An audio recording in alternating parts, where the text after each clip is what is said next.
Bonjour à tous. Bon sabbat, vous allez bien? Oui. Oui. Je suis content d'être avec vous aujourd'hui. La semaine passée, on était beaucoup moins nombreux. Aujourd'hui, on est de retour à la normale. C'est bien. Aussi, j'ai aimé presque une mini-prédication pour les enfants qu'on a eue tantôt. C'est vrai que c'était pour les adultes aussi. Je suis content de voir des gens qui arrivent ici, qui apprennent la langue, puis qui sont capables de faire des histoires devant. C'est vraiment pour la gloire de Dieu. Je ne sais pas si je serais capable, moi, d'aller faire une histoire en espagnol en Colombie, mais on peut dire gloire à Dieu pour ça. Dieu est bon.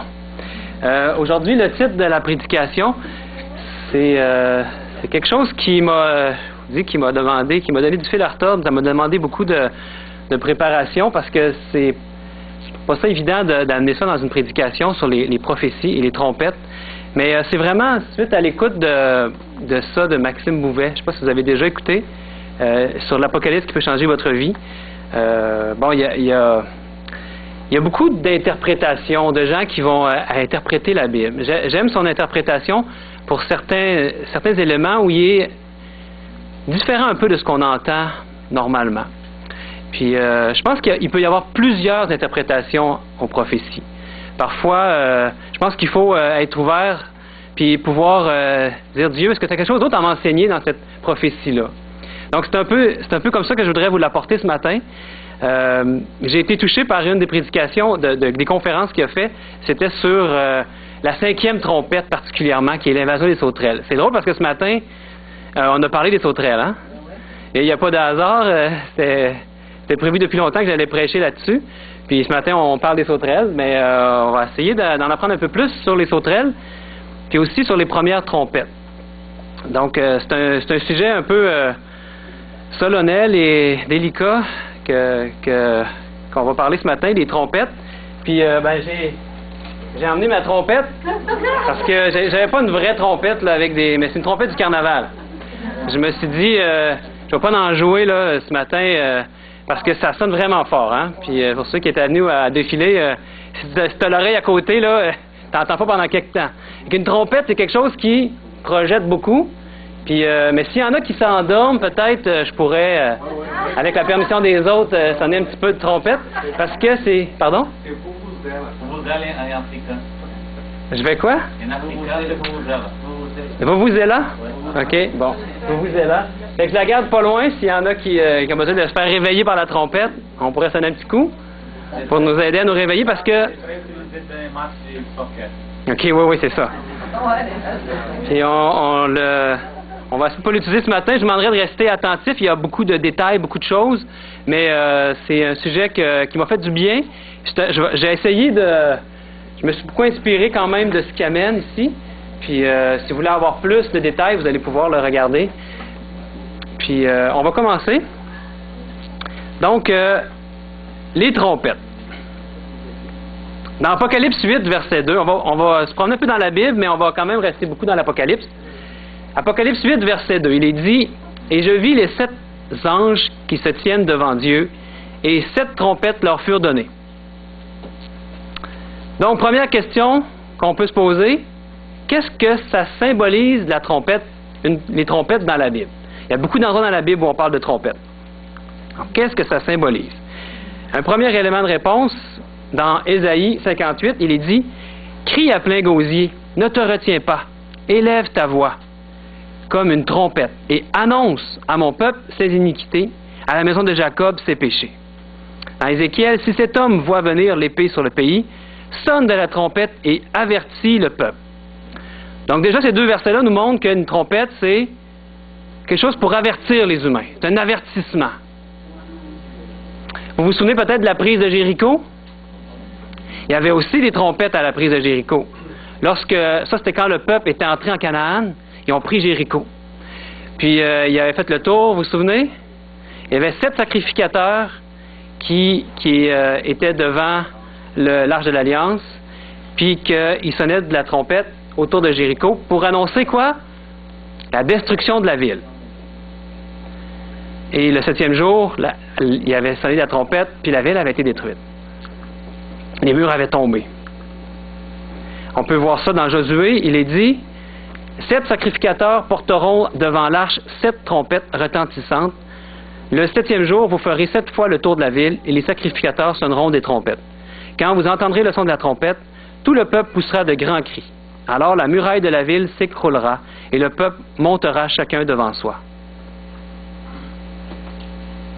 Trompette, c'est aussi quelque chose qui montre un moment solennel. Dans Joël, au chapitre 2, verset 1, il est dit « Sonnez de la trompette en Sion, faites-la retentir sur ma montagne sainte, que tous les habitants du pays tremblent, car le jour de l'Éternel vient, car il est proche. » Sonnez de la trompette en Sion, publiez un jeûne, une convocation solennelle. C'est quelque chose de solennel. Quand la trompette était sonnée, dans l'Apocalypse, quand il y a les 7 trompettes qu'on va parler aujourd'hui, c'est en réalité le 7e sceau. Il y avait les 7 sceaux qui montraient l'histoire depuis Jésus jusqu'à aujourd'hui. Le 7e sceau, c'était les 7 trompettes, si vous regardez dans l'Apocalypse, chapitre 8. Et l'introduction du 7e sceau nous montre que c'est vraiment un moment solennel, quand les 7 anges vont jouer de la trompette. Puis ça nous montre aussi l'introduction du 7e, quand on parle du 7e sceau, ça nous montre que où est-ce qu'on doit situer ces avertissements-là, les 7 trompettes, les avertissements, où est-ce qu'on doit les situer dans l'histoire. Donc on va voir dans Apocalypse chapitre 8, l'introduction du 7e sceau, les 3 premiers versets. Il est dit « Quand il ouvrit le 7e sceau, il y eut dans le ciel un silence d'environ une demi-heure, et je vis les 7 anges qui se tiennent devant Dieu, et 7 trompettes leur furent données. Un autre ange vint, et il se tint sur l'autel, ayant un encensoir d'or. On lui donna beaucoup de parfums, afin qu'il les offrit avec les prières de tous les saints sur l'autel qui est devant le trône. » Le verset 1 nous montre que c'est vraiment un moment solennel, silence au ciel. Puis d'après le verset 3, on peut situer où ça se déroule cet événement-là. C'est quelque chose qui se passe dans le sanctuaire. On reconnaît le mobilier du sanctuaire. Et on sait qu'il y a un sanctuaire au ciel, le sanctuaire céleste. Donc c'est quelque chose qui est en train de se passer au ciel, dans le sanctuaire. Vous êtes d'accord avec moi? Vous me suivez? Et il est dit au verset 3, « Et il y a un autre ange. » Il y a les 7 anges qui vont sonner de la trompette, et il y a un autre ange. Il y a quelque chose de particulier, cet ange-là, qu'il a à la main. Et qu'est-ce qu'il a à la main? C'est un encensoir d'or. Vous savez que l'encensoir d'or, c'est quand le grand prêtre, une fois par année, prenait l'encensoir d'or et il se rendait dans le lieu très saint pour faire l'expiation, le grand jour des expiations. Il y avait beaucoup de fumée, il prenait l'encensoir d'or qui était sur l'arche des parfums, sur l'autel des parfums, et il la traversait de l'autre côté. Et il y a seulement une fois par année où ça se passait, cette chose-là. Et un autre ange ici, on comprend maintenant que le grand sacrificateur représentait Jésus, et c'est Jésus qui est au ciel, qui est cet ange-là, et qui vient et qui a un encensoir d'or. Donc c'est Jésus lui-même, et c'est le jour où le sanctuaire devait être purifié. Et ça durait une journée. Et c'est un temps solennel, parce que c'est un temps de jugement pour le peuple. Vous savez, quand il y avait le sanctuaire dans le désert, la tente, qu'on a étudié dans le cours qu'il y a eu des derniers mois, vous vous souvenez, pour ceux qui ont écouté ça, que tout le peuple était autour. Hein? Et quand il y avait des sacrifices, ça se passait dans le parvis, et dans le lieu saint, il amenait le sang des agneaux, le sang des animaux qui étaient sacrifiés. Puis une fois par année, il y avait un sacrifice, il y avait un service très spécial, qu'on appelle, les Juifs l'appellent le Yom Kippour, le jour du grand pardon, vous connaissez ça? Où il y avait la purification qui devait se faire du lieu très saint. Donc, le sacrificateur entrait dans le lieu très saint une fois par année pour faire la purification des péchés du peuple accumulés au cours de l'année. Donc, c'était un temps solennel. Tout le peuple était rassemblé autour de la tente, puis en quelque sorte, ils retenaient leur souffle parce que c'était un moment de jugement pour le peuple. Est-ce que le sacrificateur va en sortir vivant? Est-ce que les péchés vont être pardonnés? Est-ce qu'ils vont être purifiés du sanctuaire? C'était un moment vraiment solennel. Et on sait que dans Daniel 8,14, c'est un verset qui est bien connu par les adventistes, parce qu'il a été vraiment au cœur du mouvement, du début du mouvement, c'est Daniel 8,14 qui dit, vous le connaissez? 2300 soirs et matins, puis le sanctuaire sera purifié. Bon, et il avait calculé, d'après les prophéties, je vous épargne les détails parce que dans Daniel, vous pouvez tout trouver les dates, les prophéties qui nous montrent les périodes de temps. Ici, il y a une petite... il y a le point de départ, 457 avant Jésus-Christ, puis qui nous amène 2300 jours prophétiques plus tard, parce que dans la Bible, un jour est comme un an. Et les prophéties bibliques, tous les commentateurs bibliques s'entendent pour dire que c'est cette méthode-là qu'il faut utiliser. Et en 1844, ils pensaient, les millérites, avant que les adventistes commencent, que Jésus allait revenir. Parce qu'ils pensaient que le sanctuaire, c'était la terre, elle devait être purifiée. Mais il y avait quelque chose qu'ils n'avaient pas compris. Dieu a permis que ça se produise parce qu'il y a eu un grand cri qui s'est passé. Toute la terre a été impactée par le fait que Jésus allait revenir. Ils sont juste trompés de temps, de date. Et vous savez, on ne peut pas dire la date que Jésus revient. Mais en 1844, il s'est quand même passé quelque chose. Jésus est entré dans une autre partie de son ministère, dans le lieu très saint. Et le jugement du peuple est commencé. Vous me suivez? Et vous savez, il y avait quelque chose qui se passait quand c'était le temps du Yom Kippour, du jour du grand pardon. Ça se passait une fois par année, où le grand prêtre faisait ce service-là. Et ça se passait le 10e jour du 7e mois. Ça, c'est le mois de septembre pour nous.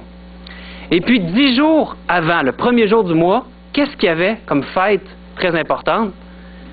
C'était la fête des trompettes. Vous connaissez ça, la fête des trompettes? Il sonnait de la trompette au premier jour, puis c'était pourquoi? Pour que le peuple se prépare. Donc, il y a aussi un parallèle à faire avec les trompettes ici. Il y a une préparation. C'est pas pour rien qu'on est averti par les trompettes. On est rentré dans un temps très spécial où le peuple de Dieu est jugé, où le peuple de Dieu doit être averti. Dieu veut purifier son peuple. C'est pas encore arrivé, la purification d'un peuple sur cette terre, parce que nous sommes le temple de cet esprit. C'est nous qui désirons purifier. Et là, il veut nous avertir de certaines choses. Et c'est ça, les 7 trompettes. Et depuis 1844, on est dans ce temps-là. Des 7 trompettes et du jour des expiations où Jésus va purifier son peuple, son Église. On va voir rapidement je pense que j'ai oublié de mettre le verset dans Nombre 29 qui dit que le 7e jour, c'est ce que j'ai dit, le premier jour du mois, vous aurez une sainte convocation, vous ne ferez aucune œuvre servile, et ce jour sera publié parmi vous au son des trompettes. Donc, on va prendre nos Bibles. Vous avez tous des Bibles? Oui. Parce qu'on va lire quand même les versets des 7 trompettes. Pas tous, mais on va s'arrêter au 5e trompette. On ne pourra pas voir les 7 aujourd'hui. Puis s'il y en a qui s'intéressent d'aller plus loin, ils pourront voir dans les conférences de Maxime Bouvet. Et on va commencer par les 4 premières trompettes. On va aller quand même rapidement parce que aujourd'hui, je voulais surtout m'attarder sur la 5e trompette, qui est l'invasion des sauterelles. Parce que c'est quelque chose vraiment qui touche les humains aujourd'hui. Il y a beaucoup d'avertissements pour nous. Donc, on va voir rapidement les 4 premières trompettes. Je vous invite à prendre Apocalypse au chapitre 8. Apocalypse, chapitre 8. Et on va prendre le verset... On peut commencer au verset 6 et 7. Chapitre 8 d'Apocalypse. Je commence. Chapitre 8, verset 6, il est dit « Et les 7 anges qui avaient les 7 trompettes se préparèrent à en sonner. Le premier sonna de la trompette. » Donc, le premier ange sonne de la trompette, et il y eut de la grêle et du feu mêlé de sang qui furent jetés sur la terre. Et le tiers de la terre fut brûlé, et le tiers des arbres fut brûlé, et toute l'herbe verte fut brûlée. Donc, il y a l'idée du tiers de la terre et de la végétation qui est affectée ici. Versets 8 et 9, le second ange sonna de la trompette. Et quelque chose comme une grande montagne embrasée par le feu fut jetée dans la mer. Et le tiers de la mer devint du sang. Et le tiers des créatures qui étaient dans la mer et qui avaient vie mourut. Et le tiers des navires périt. Donc, versets 8 et 9, c'est la seconde trompette. Ici, ce n'est plus la terre, c'est le tiers toujours, on parle du tiers dans les trompettes, de la mer et des créatures de la mer et des navires. C'est eux qui sont touchés ici par cette trompette-là. Prochaine trompette, versets 10 et 11. Le troisième ange sonna de la trompette, et il tomba du ciel une grande étoile ardente, comme un flambeau, et elle tomba sur le tiers des fleuves et sur les sources d'eau. Le nom de cette étoile est absinthe, et le tiers des eaux fut changé en absinthe. Et beaucoup d'hommes moururent par les eaux, parce qu'elles étaient devenues amères. Donc ça, c'est la troisième trompette qui touche l'eau qu'on boit, hein? Les fleuves, les sources d'eau. C'est ça qui est touché par cette trompette-là. Toujours au tiers. Hein? Verset 12, quatrième trompette. Le quatrième ange sonna de la trompette, et le tiers du soleil fut frappé, et le tiers de la lune, et le tiers des étoiles, afin que le tiers en fût obscurci, et que le jour perdit un tiers de sa clarté, et la nuit de même. Donc ici, on voit que c'est, quand on regarde le ciel, c'est ce qui est touché. Hein? C'est l'atmosphère, autrement dit. C'est l'air qu'on respire. C'est ça qui est touché ici, au tiers. Donc, on voit ici que dans les 4 premières trompettes, et dans les trompettes, je vous ai dit qu'il y avait beaucoup d'interprétations. C'est là que je vous demande d'être un peu ouvert, parce qu'on situe les événements depuis 1844. Certains vont mettre les trompettes dans le passé, certains les mettent dans le futur, mais ce qui est amené ici avec le grand prêtre Jésus qui avait l'encensoir d'or, qui en 1844 nous situe l'événement, on voit que c'est après 1844 que ces événements-là se produisent, ou qui commencent à se produire. C'est pas encore quelque chose qui touche la nature, parce qu'on voit que les 4 premières touchent quoi? Touchent l'environnement, la nature, mais ça touche au tiers. Donc, c'est quelque chose qui est partiel ou progressif. C'est cette idée-là qui est amenée. Donc, c'est des avertissements, les 4 premières trompettes, contre la création, la nature. C'est une attaque contre la création de Dieu.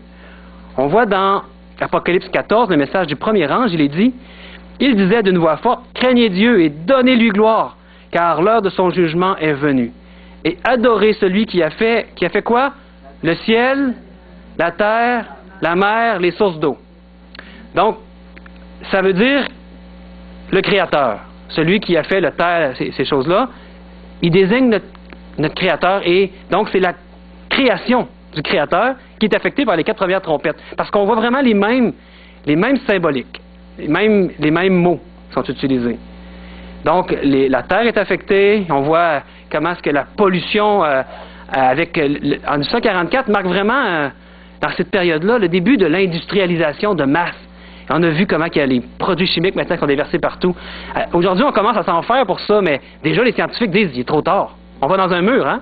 Il y a vraiment une anxiété, une angoisse parmi les nations. Les grands scientifiques s'entendent pour dire c'est trop tard. Mais à l'époque, quand ça a commencé, tout ça, l'industrialisation, ils déversaient dans la mer des produits chimiques, beaucoup de pollution, la fumée hein, qui s'émanait, centrales au charbon. Aujourd'hui, vous avez allé dans les grandes villes. On est quand même assez protégé ici, mais quand vous regardez la 4e trompette qui parle du soleil, puis dans beaucoup de villes, on ne voit plus le soleil. La Terre on peut dire que le soleil est obscurci au tiers, pour le tiers au moins de la population mondiale. Il n'en voit plus, c'est ça. Donc il y a du smog, hein, que tu vois même plus la lune le soir. Moi je suis content, on reste à Sainte-Catherine, puis le soir on regarde les étoiles, puis on les voit, hein. Mais quand on vient dans des grandes villes, voyez-vous beaucoup d'étoiles? Oui. Ben, à Québec, c'est quand même pas trop pire, pas trop de pollution. Mais aller à Montréal, puis des fois vous comptez 2, 3 étoiles dans le ciel. Vous savez qu'il y en a des millions d'étoiles dans le ciel. Hein? Donc ça nous montre que ce qui est touché ici, c'est la création de Dieu, la nature, l'environnement. L'air est pollué, il y a le réchauffement climatique. On voit bien que ça concorde, ça fit hein, avec ce qui se passe sur la Terre depuis 150 ans. Vous êtes d'accord avec moi? Donc, les 4 premières trompettes touchent la création. Une attaque contre la création de Dieu. Ici, il y a un petit parallèle, parce que dans la Bible, dans l'Apocalypse, c'est vraiment un livre merveilleux à étudier, que je vous invite à étudier, à sonder vraiment. Il y a vraiment comme un parallèle, je ne me souviens pas du mot, là, peut-être qu'il y en a qui peuvent m'aider, les mots compliqués de théologiens, là. Comme un mot bizarre, là. En tout cas, qui montre qu'il y a comme un parallèle. Le chapitre 14 est vraiment au cœur. C'est le livre central. C'est le chapitre central de l'Apocalypse. Puis il y a vraiment un parallèle entre le chapitre 15 et le chapitre 12. Bon, je n'ai pas exactement tous les chapitres en tête, mais les 7 trompettes et les 7 plaies sont à prendre en parallèle. On va le voir pourquoi. Parce que les trompettes, c'est toujours l'idée du tiers. Le tiers est touché. Le tiers de la terre. Dans les plaies, si vous prenez les plaies, qui sont un peu plus tard dans l'Apocalypse, c'est la terre au complet. Il n'y a pas l'idée du tiers qui est touché.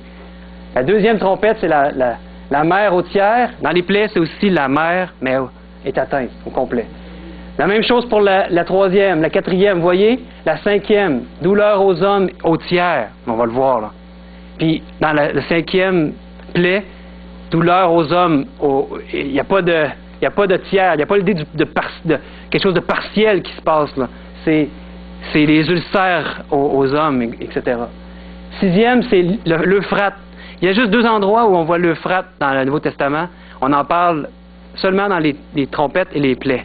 Et c'est toujours pour la 6e trompette, la 6e plaie. Déchaînement au tiers sur l'Euphrate, tarissement de l'Euphrate. Bon, on n'entrera pas dans ça aujourd'hui, mais je vous invite à l'étudier. Vous allez voir des choses intéressantes à découvrir. 7e trompette, 7e plaie, c'est les éclairs, voix, tonnerre, tremblement de terre, grêle. C'est la fin et c'est pas beau ce qui se passe sur la terre. Et donc, aujourd'hui, on est... Comme je vous disais, aujourd'hui, on va étudier plutôt la 5e trompette. Puis je vous disais qu'il y a cette idée-là du tiers qui revient, qui annonce une destruction qui est progressive. Une action partielle qui va s'achever où?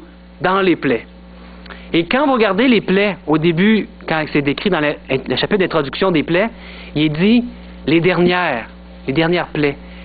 Pour moi, ça veut dire que c'est pas les premières. Les trompettes sont, en quelque sorte, des plaies, mais partielles.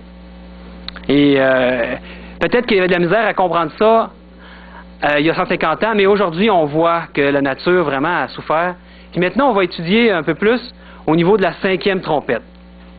Et au chapitre 8, au verset 13, il est dit « Je regardai, et j'entendis un aigle qui volait par le milieu du ciel, disant d'une voix forte, « Malheur, malheur, malheur aux habitants de la terre, à cause des autres sons de la trompette, des 3 anges qui vont sonner. » Donc, c'est rien à date ce qui s'est passé.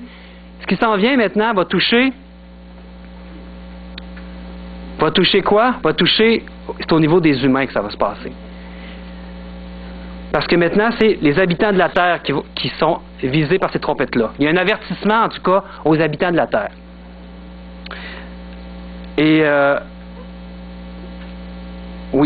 ici, la 5e trompette. On va commencer par lire bon, je vais attendre un petit peu. Les 3 premiers versets du chapitre 9. Vous êtes avec moi?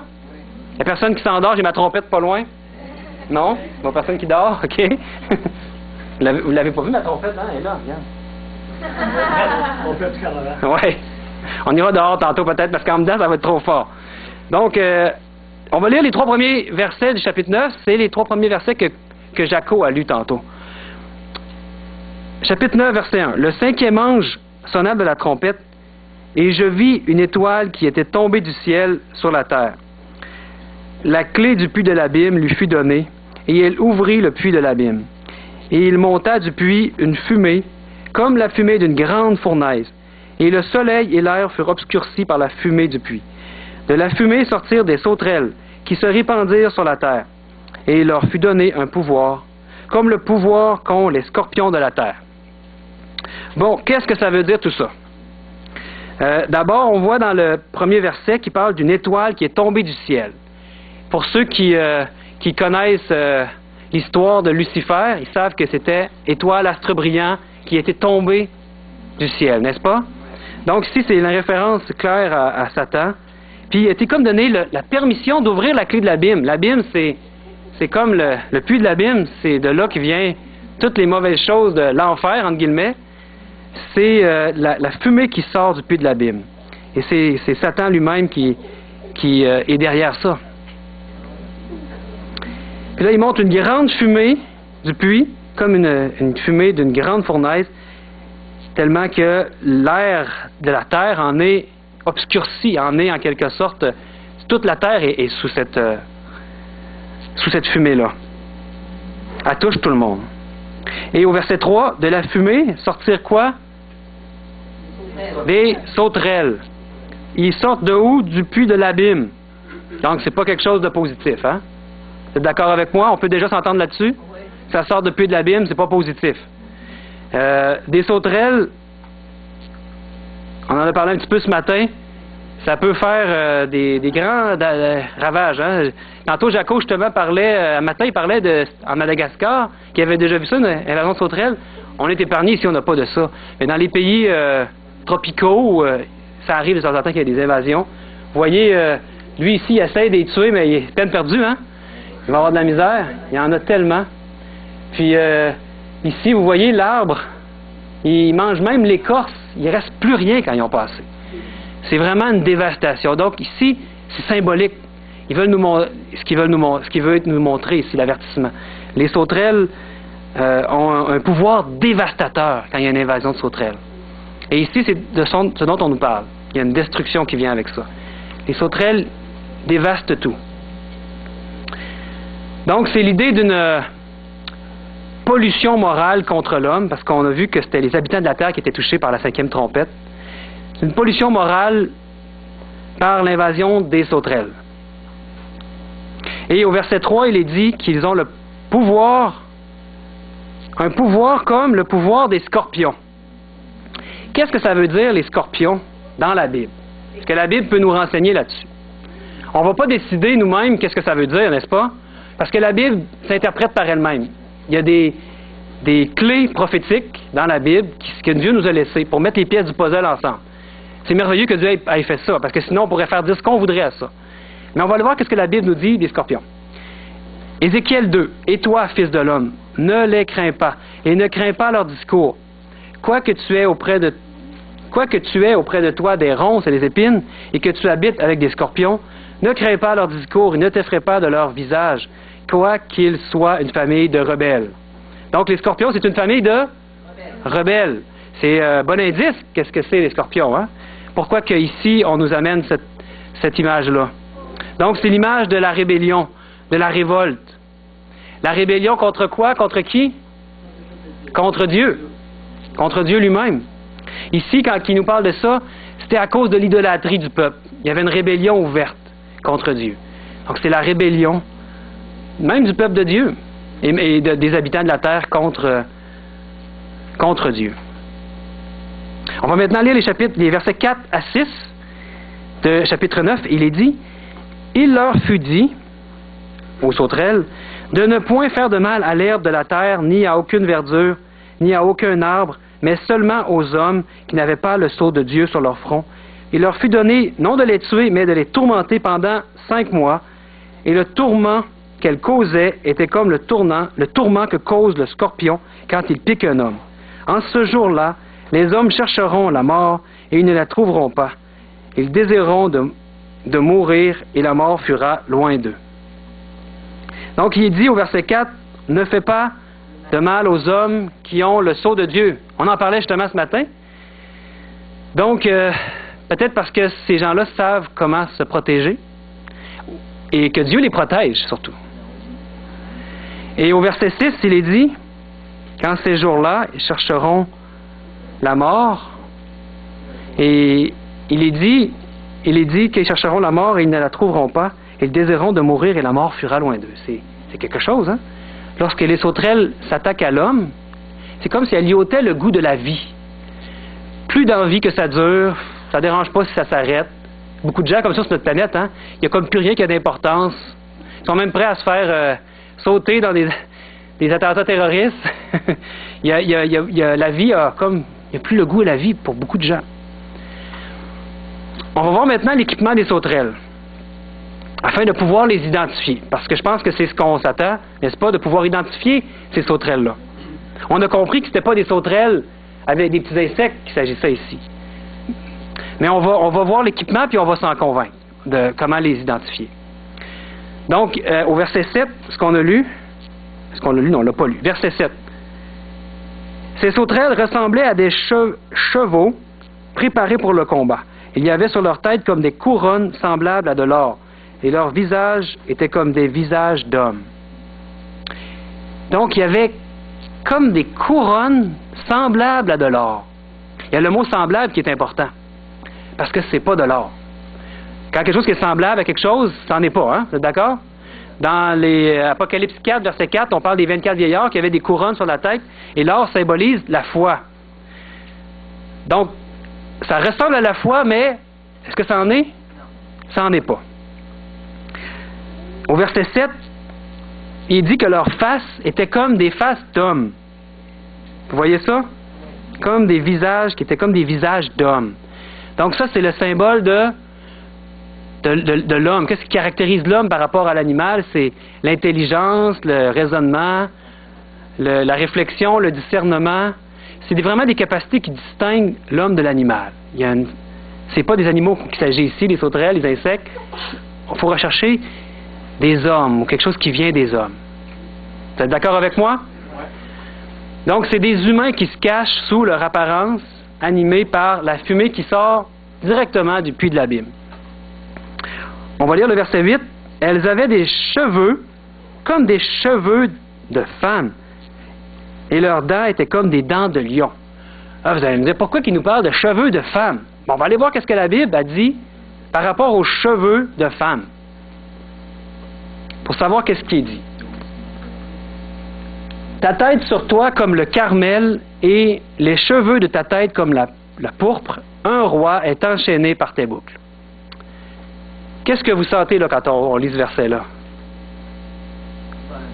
Enchaîné. Quand un roi est enchaîné par les boucles, ça veut dire les cheveux, on voit que c'est la séduction, les charmes, les attraits des femmes. Ou ici, la femme n'est pas en problème, mais c'est une image que le texte veut nous donner par rapport à cette idée-là de séduction. Donc, les sauterelles sont d'autant plus dangereuses qu'elles ont beaucoup d'attraits et qu'elles utilisent la séduction pour arriver à leur fin. C'est quelque chose qui est dur de ne pas succomber sous les effets de... Comme le roi qui a de la misère à ne pas succomber. Il est enchaîné dans les boucles, dans les charmes de la femme. C'est ça l'image ici. Et on parlait aussi des dents de lion. C'est ça que le texte nous disait au verset 8. Leurs dents étaient comme des dents de lion. Les dents de lion, c'est un petit peu plus clair, on comprend. Dans le texte ici dans Joël, il est dit « Car une nation, et on parlait des sauterelles dans le texte de Joël, est montée sur mon pays, forte et innombrable. Ses dents sont les dents d'un lion, et elle a les grosses dents d'une lionne. Elle a fait une désolation de ma vigne, de mon peuple. » Donc les dents de lion, c'est quelque chose qui parle de l'image de la destruction, de la désolation. Donc les sauterelles sont armées pour détruire, anéantir, exterminer. C'est ça l'image qu'on a des sauterelles. Dans 1 Pierre 5, dans 1 Pierre 5, verset 8, il est dit « Votre adversaire, le diable, rôde, cherchant qui il va dévorer.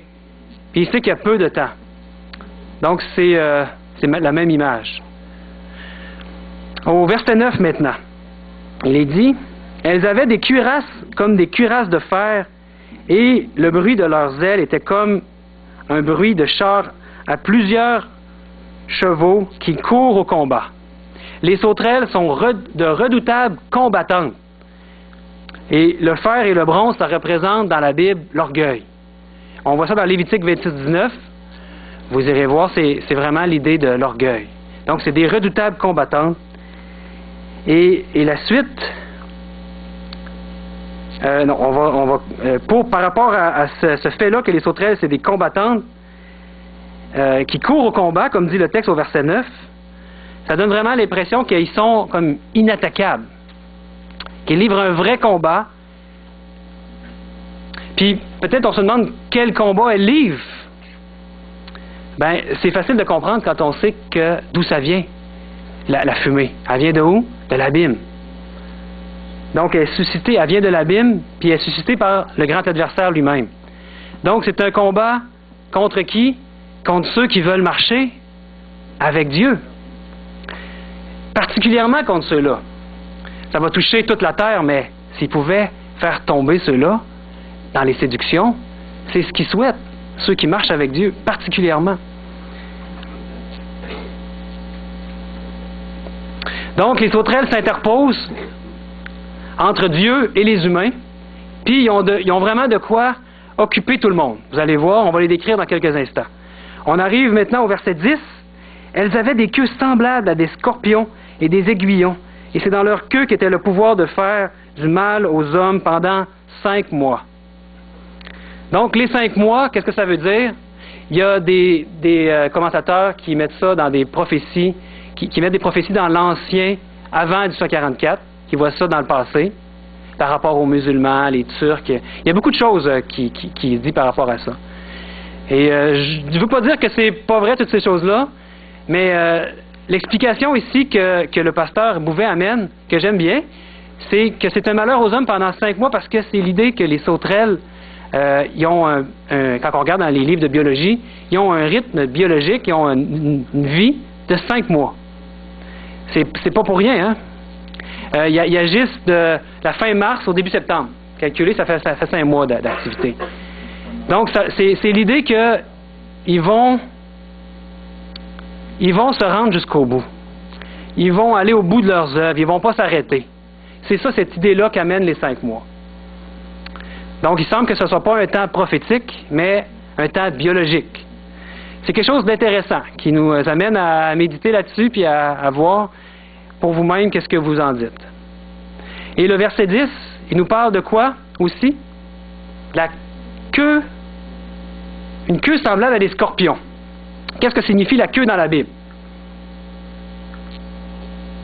Il est dit dans Ésaïe, l'ancien et l'homme considéré, lui, est la tête, et le prophète qui enseigne le mensonge, lui, est la queue. Et dans Apocalypse 12, et sa queue entraîne le tiers des étoiles du ciel, et elle les jeta sur la terre. La queue, c'est le mensonge des faux prophètes. On sait que le diable, c'est le père du mensonge, puis il a entraîné beaucoup d'anges dans sa chute. C'est ça la queue. La queue représente donc la séduction et le mensonge apportés par les faux prophètes. Et le verset 11 termine cette 5e trompette. Il est dit, « Elles avaient sur elles comme roi l'ange de l'abîme, nommé en hébreu Abaddon et en grec Apollyon. » Les sauterelles sont conduites par l'ange de l'abîme. Son nom est Abaddon. Si vous regardez dans votre Bible en bas, là, il est écrit que ça veut dire. Ça veut dire quoi? Destructeur, destruction. Apollyon aussi, c'est en grec. C'est l'idée de destructeur. C'est vraiment en droite ligne avec ce qu'on vient de dire. La destruction. Donc, et les sauterelles ont pour roi l'adversaire lui-même. Donc, on fait un petit résumé de l'équipement des sauterelles. Vous l'avez ici. Les sauterelles sont rebelles à l'Éternel. Elles tourmentent les hommes par leurs mensonges. Elles se donnent l'apparence de la victoire par une sorte de foi. Elles sont intelligentes, donc capables de raisonnement. Elles savent séduire dans leur certitude orgueilleuse. Elles sont fortes et capables de combattre la cause de Dieu. Elles sont conduites en division quasi militarisée par Satan. Leur action contre les hommes s'intensifie depuis le début du jugement, le milieu du 19e siècle, jusqu'à la fin de celui-ci. Elles ne peuvent nuire aux hommes qui ont le sceau de Dieu. On va maintenant essayer de les identifier. Ça ne donnerait rien de parler de tout ça si on n'identifierait pas maintenant les sauterelles, n'est-ce pas? Donc, avec tous les renseignements qu'on a, puis en cherchant dans la parole de Dieu, est-ce qu'on est capable d'identifier les sauterelles? Dieu a mis ça dans ses écrits, dans la Sainte Écriture, dans la Bible, pour qu'on en soit averti. Donc, il faut qu'on le sache, il faut qu'on en soit averti, n'est-ce pas? Il y a des dangers, il y a des mises en garde dans la Bible qui sont spécifiquement données pour le temps de la fin. Et on va regarder dans ces textes-là, dans le Nouveau Testament, quelles sont ces mises en garde-là pour le temps de la fin, et vous allez voir que ça représente vraiment les sauterelles du temps de la fin. Donc, première sauterelle. Il y en a 7 sauterelles qu'on va voir rapidement, mais 7 sauterelles, et pour en avoir beaucoup plus, j'en suis convaincu. Vous allez sûrement en trouver d'autres, mais il y en a 7 ici qu'on peut identifier facilement dans la Bible. Première sauterelle, c'en est vraiment une grosse, c'est une division complète, le spiritisme moderne.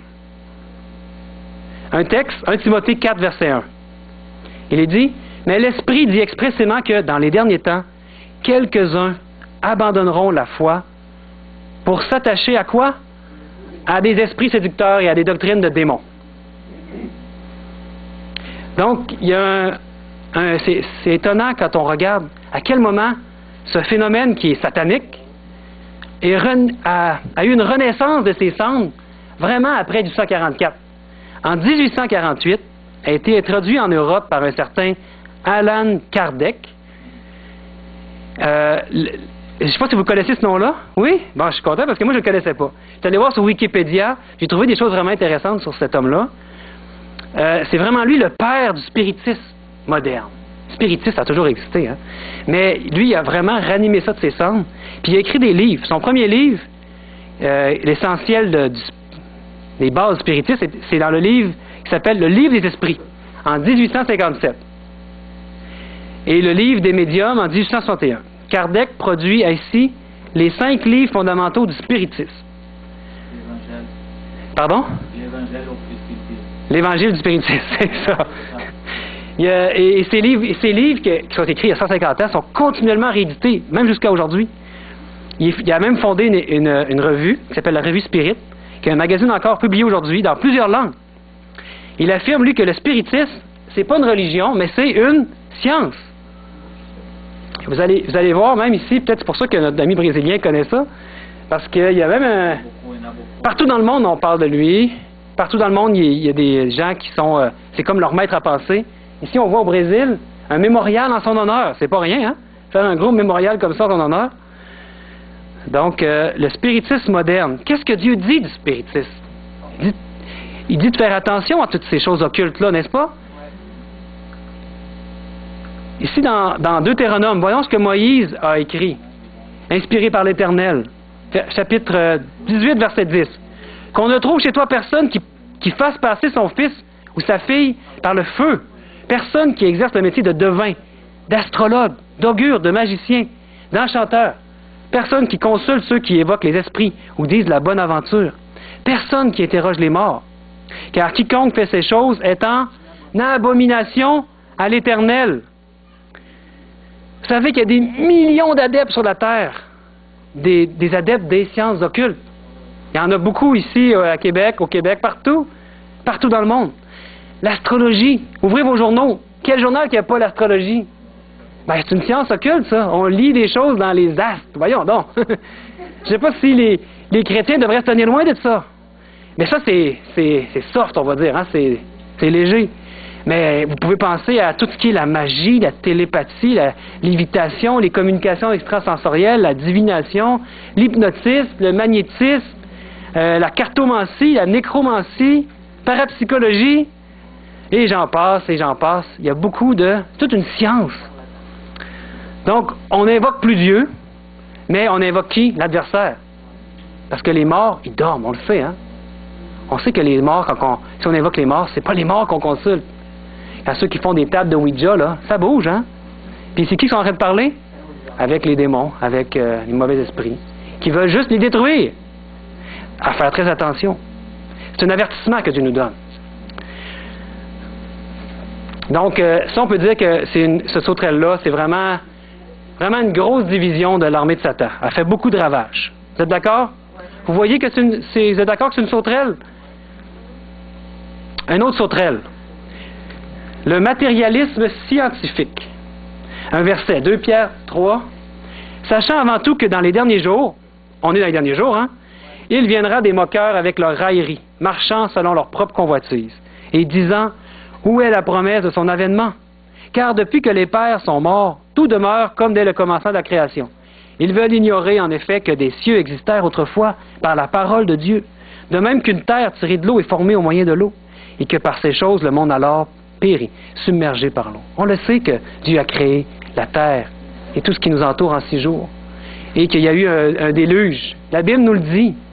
Mais cette sauterelle-là, c'est drôle, ça apparaît quand est-ce, cette doctrine-là? On pense à Darwin, qui est vraiment le père de cette chose-là. Darwin, c'est lui. Et ça a vraiment pris racine au milieu du 19e siècle. Darwin il a élaboré sa théorie avant 1844. Et j'ai regardé dans Wikipédia, encore là, c'est très utile, sa théorie de la sélection naturelle, de l'origine des espèces. Son livre était prêt en 1844 et un petit peu avant à sortir. Mais il avait peur de se faire critiquer, de se faire quasiment lapider sa place publique. Il avait peur, il ne l'a pas sorti. Et c'est en 1844 qu'il l'a publié. Parce que là, le monde était prêt. C'est drôle que En une journée, sa première édition de ce livre-là a été épuisée. Puis, quelques années plus tôt, il serait fait complètement rejeté par ça. Il y avait quelque chose qui avait changé dans le monde. Le monde était prêt à... Et la fumée qui sortait du puits de l'abîme était sortie. Et les sauterelles commençaient leur action. Et c'en est une sauterelle qui fait beaucoup de dommages aussi aujourd'hui, qui nous amène loin d'un Dieu créateur. L'évolutionniste sert à quoi? Ils veulent expliquer l'origine de l'univers, mais sans créateur. C'est une théorie qui est maintenant enseignée partout, hein?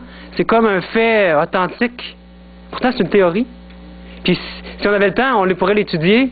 J'ai étudié, moi, j'ai regardé les conférences de Walter White, et lui, c'est un scientifique qui démontre clairement que ça n'a pas de bon sens, cette théorie-là, pour plusieurs raisons. Mais aujourd'hui, c'est rendu dans les manuels scolaires, partout, vous avez ça. Est-ce que c'est pas une sauterelle aussi?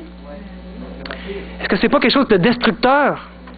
Et que le peuple de Dieu même pourrait tomber? Que Dieu nous en préserve de tomber dans ça. Il y en a des chrétiens qui sont tombés dans une espèce de entre-deux, hein? Que Dieu a mis les choses, les conditions favorables au début, puis qu'après ça a poursuivi tout seul par une évolution. Oubliez ça, non? C'est pas comme ça que ça s'est passé. Satan, il veut nous brouiller les cartes, nous éloigner du Dieu créateur. Donc, dans cette sauterelle-là, la science de l'homme devient le Dieu du siècle. Une autre sauterelle, la troisième, le matérialisme philosophique et économique.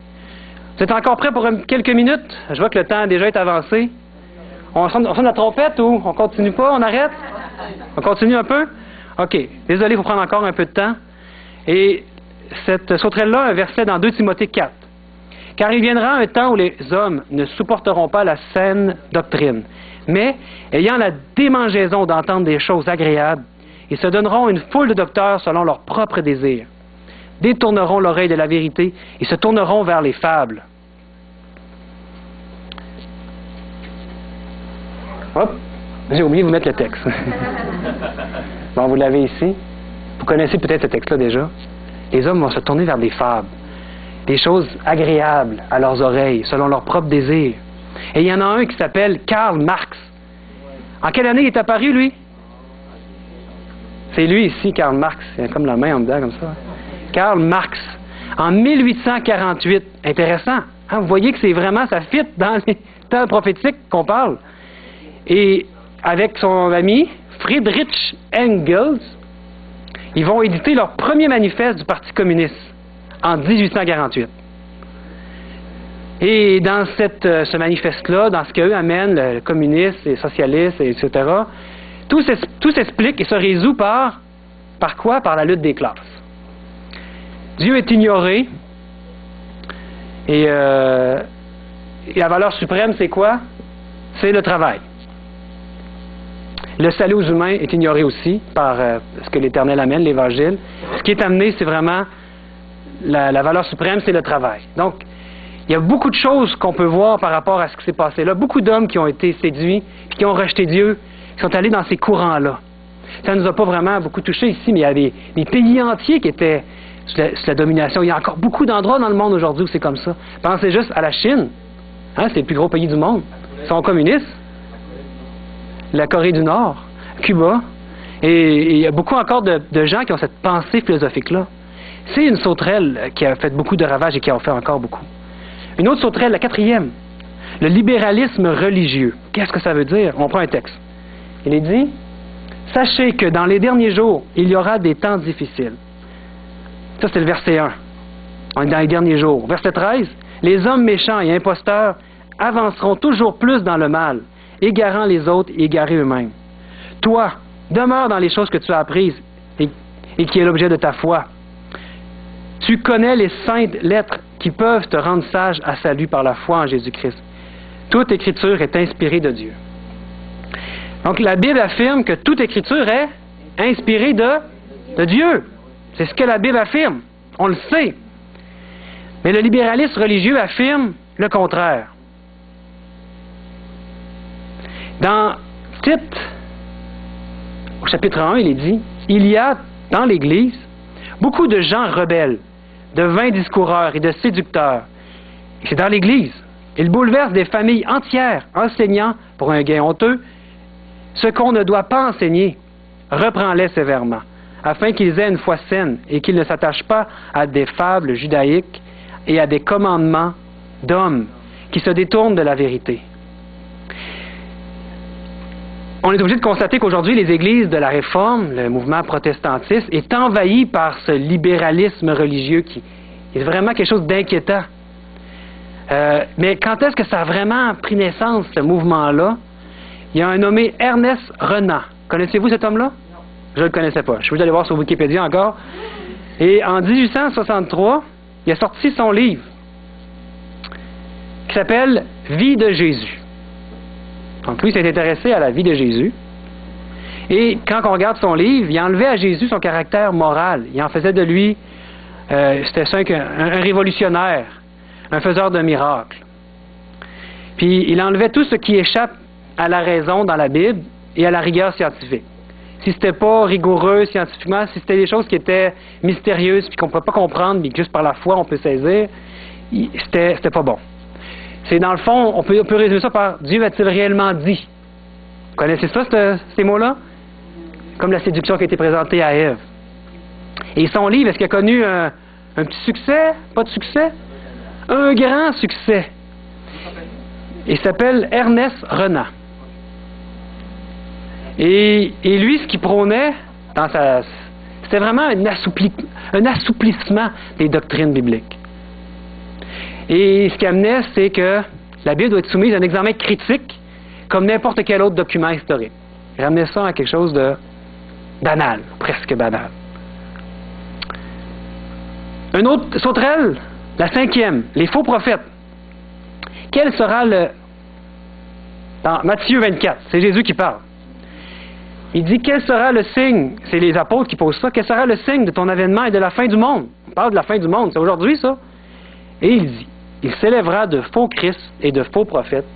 Ils feront de grands prodiges et des miracles, au point de séduire, s'il était possible, même les élus. Donc, qu'est-ce qui apporte ces faux prophètes-là? L'illusion d'un réveil religieux. Beaucoup de gens se sont fait emporter par des faux prophètes, des faux conducteurs, des gourous.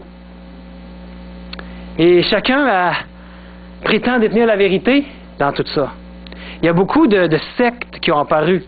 Et on peut penser à des mouvements comme les témoins de Jéhovah, par exemple, qui rejettent l'idée de Jésus, qui est le Fils de Dieu, qui est Dieu lui-même, qui est venu sur terre. Et ça apparaît quand est-ce? En 1883. La foi Baha'i apparaît en 1863. Les Krishna, l'église de Scientologie, les Davidiens, le Temple solaire, l'église des enfants de Dieu. Vous en connaissez sûrement plein d'autres, des sectes. Ça pullule partout sur notre monde, des faux conducteurs. Même mon oncle, qui était dans le spiritisme, il est rendu dans une ville, là, je vous dis pas en tout cas où, mais à cet endroit-là, il y a une dame qui elle dit qu'elle communique avec Jésus. Ils n'ouvrent jamais la Bible, ils se réunissent à chaque semaine. Mais ce qu'ils font, c'est qu'elle leur parle de ce que Jésus dit. Puis c'est Marie qui est de l'avant. Elle parle à Marie, puis elle voit Marie. Beaucoup de gens sont détournés par des choses comme ça, vous savez. C'est une sauterelle qui fait beaucoup de dommages, les faux prophètes, les faux conducteurs. Et il y a beaucoup même des morts dans ces mouvements-là, hein, des grandes tragédies qu'il y a eu. Et qu'est-ce que ça fait? Ça entraîne une méfiance parmi la population par rapport à tout ce qui est religieux. C'est une sauterelle qui fait aussi du dommage. 6e trompette, l'attachement aux idoles modernes. Hop là! Le verset ici, Apocalypse, « Parce que tu as gardé la parole de la persévérance en moi, je te garderai aussi à l'heure de la tentation qui va venir sur le monde entier, pour éprouver les habitants de la terre. » Il y a une grande période de tentation qui va venir sur la terre, pour éprouver les habitants de toute la terre. Mais il dit, « Je viens bientôt, retiens ce que tu as, afin que personne ne prenne ta couronne. » C'est quoi ça, les idoles modernes? En connaissez-vous des idoles modernes? La TV? Canadian Idol, ouais. Le sport, le sport, ça. Donc, il y a beaucoup de choses que ces sauterelles-là, qu'on peut voir dans ces sauterelles-là. Pour ceux qui se croient dégagés des influences philosophiques et religieuses, qui disent, moi, je me laisse pas berner par ça, je m'occupe pas de ça, bien, l'adversaire a suscité quelque chose de encore pire quasiment. Il a suscité les idoles modernes. Est-ce que vous avez déjà entendu ça, les dieux du stade? On dit ça en français, les dieux du stade. On dit les idoles, comme Carey Price est vu comme un idole, un bon goaler, hein? Et les Canadiens, on dit la Sainte Flanelle. On a qu'à regarder au Québec, hein? Les Canadiens de Montréal, c'est comme une religion. Il y a des gens que le jour d'un match, ils en font une maladie, là. Tu sais, il manque pas une minute, là. Puis, pensez-vous que quand c'est rendu comme ça, là, puis que le sport est tellement important dans la vie, puis qu'on faut qu'on écoute le match, là, puis faut qu'on regarde nos idoles, puis pensez-vous que ça prend pas la place de Dieu? C'est ça que l'adversaire, il veut, par ces sauterelles-là. Avant 1844, là, ces choses-là, ça n'existait pas. Bon, il y avait peut-être les Romains qui avaient des stades, là, mais mais ça fait longtemps, puis c'est quelque chose aussi qui était plutôt petit. Toute la terre maintenant est là-dedans. Il y a des idoles partout. Et c'est pas juste le sport, hein? Ça, le sport, c'est juste un élément. Hey, les concerts rock. Les concerts rock. Regardez, j'ai des images ici. Regarde les images rock. Là, j'ai pris vraiment des images en bas à gauche, là. Ici, là. Il y en a, là, ça fait le signe comme ça, là, comme les sataniques. Et c'est vraiment des affaires. Pensez juste à des groupes comme Kiss, là. Ils sont tous maquillés, puis ils sortent la langue, puis il y a du sang partout, puis c'est clairement des choses sataniques. Pourquoi vous pensez que Satan amène ça? Parce qu'il veut que les gens aient des idoles, puis qu'ils tournent même vers les choses sataniques. Puis il y a aussi d'autres éléments. Regarde, le stade ici. Ici, c'est le culte de la télévision. On avait parlé de ça l'été passé, j'avais fait un message là-dessus. J'avais dit que les gens passaient en moyenne environ 40 heures par semaine devant la télévision. Qu'est-ce qui prend la première place dans nos vies? Quand la télévision prend toute cette place-là. Pensez-y. Et c'est peut-être une des sauterelles qui pour nous les chrétiens et nous qui connaissons le spiritisme et qui n'embarquons pas là-dedans, j'espère en tout cas, c'est peut-être une des sauterelles que Satan utilise de plus pour nous toucher. Qu'est-ce qu'on fait souvent en famille le samedi soir, c'était à la famille adventiste? On va louer un film, on mange du popcorn, puis on écoute des films, puis qu'est-ce qu'il y a là-dedans? Les idoles, les vedettes d'Hollywood, qui nous amènent des choses qui sont souvent contraires à la loi de Dieu. Comment il y a de meurtres? Des meurtres, c'est pas banal, des meurtres. Comment il y a d'adultère à la télévision, au cinéma? Puis c'est banalisé complètement. Il y a de la magie là-dedans, c'est incroyable. Connaissez-vous beaucoup de films qui n'ont pas tous des éléments qui sont contraires à la loi de Dieu? Il n'y en a pas beaucoup. Il n'y en a presque pas, mes frères et sœurs. Même si moi, je choisis comme faut. Moi, je vous dis pas d'arrêter, là. Je ne veux pas faire une cabale contre la télévision, puis j'en ai une télévision chez nous, là. Et je ne vais pas faire non plus dire qu'on doit arrêter tout ça, puis mettre dehors. Malgré que vous voulez le faire, allez-y, hein, c'est pas un problème. Mais c'est d'être équilibré, d'être au courant de ce qu'il veut faire, d'être judicieux, puis si on peut, écarter tout ça même. Puis la radio, la musique, même les magazines. Vous allez dans les étalages de magazines, il y en a tellement, puis les premières pages de ça, les enfants voient ça souvent, c'est pas beau ce qu'on voit là-dessus. C'est toutes des affaires, là, des potins, puis des affaires d'artistes, puis de vedettes. Donc, c'est une sauterelle. Même la politique. Il y a des idoles qui sont des politiciens aujourd'hui. Puis ils sont morts, puis même... regarde, je suis sûr que Fidel Castro, quand il va mourir, là, il n'est pas mort encore, hein? Bon, quand il va mourir... regarde, comment il s'appelle, celui à la révolution cubaine? Chavez. Hugo Chavez, déjà sûrement un idole pour bien des gens. Puis le Che Guevara, et nommez-en, bon, au Québec avec, hein, René Lévesque, c'est comme une idole pour bien des gens. Donc ça prend la place de la religion. C'est toutes des choses comme ça, qui en apparence sont correctes, oui. Je vous dis pas d'arrêter de regarder la télévision, puis de regarder les politiciens, mais il faut être au courant. C'est des avertissements que Dieu nous donne. Voulez-vous que je chante la trompette? C'est vrai, on a besoin de se réveiller par rapport à ces choses-là. Dieu veut nous prévenir. J'en ris, là, mais on n'en rit pas. C'est là, les sauterelles sont là, puis c'est particulièrement contre le peuple de Dieu. Donc, chacun pour soi, on sait les choses qu'on doit faire attention. Là où on est plus faible, qu'on doit être aux aguets, et on doit se tenir sur nos gardes. La Bible nous l'a dit. C'est pas des questions de devenir extrémiste et de capoter avec ça, mais il faut être au courant. Donc, c'est tous des moyens, ça, pour captiver les foules. Puis il faut croire qu'il réussit. Il n'y a pas grand monde sur la planète qui n'est pas devant son téléviseur aujourd'hui. Captivé hypnotisé devant la télévision. puis il se fait bourrer, il se fait rentrer dans le cerveau plein d'affaires. Il est écrit, c'est une bonne émission. Oui, Satan utilise beaucoup ce média-là, de la télévision et du cinéma.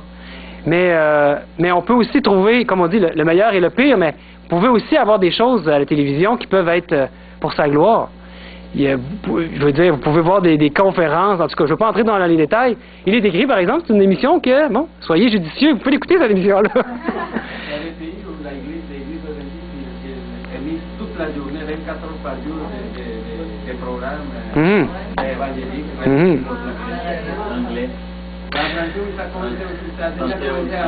Donc, est-ce que vous en voulez encore des sauterelles? Les courants dévastateurs de la jeunesse.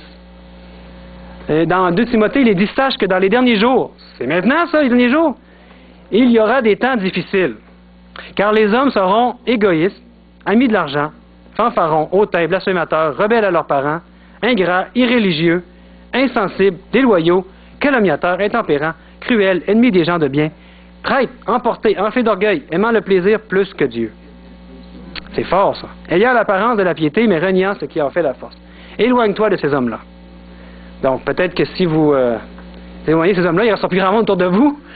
Mais c'est quand même c'est quand même un avertissement que la Bible nous donne. On est là-dedans. Hey, moi, quand j'étais jeune, là, mes parents, là, il y avait vraiment un respect envers eux. OK? Tu leur parlais pas comme n'importe comment.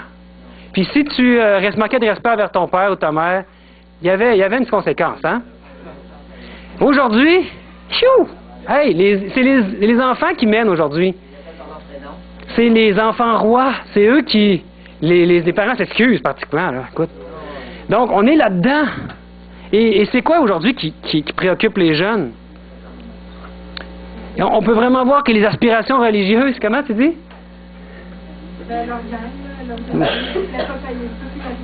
La popularité, oui. La musique, regarde. En ce moment, ici au Québec, le gouvernement dit que les enfants, ce n'est pas propriété de leur père, les mères. Les enfants, c'est de le gouvernement du Québec. Ça, c'est dangereux. Ben oui. Tu vas faire une correction, tu vas faire une discipline de votre garçon. Il y a quelqu'un qui peut dénoncer et qui va faire de votre enfant. Les enfants aujourd'hui, là, c'est la recherche du plaisir. C'est beaucoup centré sur soi-même. C'est comme ça. Mais c'est pas juste les enfants, ce qui est dit là, c'est beaucoup de courants dévastateurs, là. C'est ce qui se passe dans la société. Il y a vraiment une perte de moralité ou de respect. Puis encore moins pour les choses sacrées. Donc, la vie spirituelle du plus grand nombre, c'est refroidi. Et même presque inexistante pour beaucoup. Donc, qu'est-ce que ça recherche? La recherche du plaisir, c'est les drogues, c'est l'alcool, c'est les perversions sexuelles.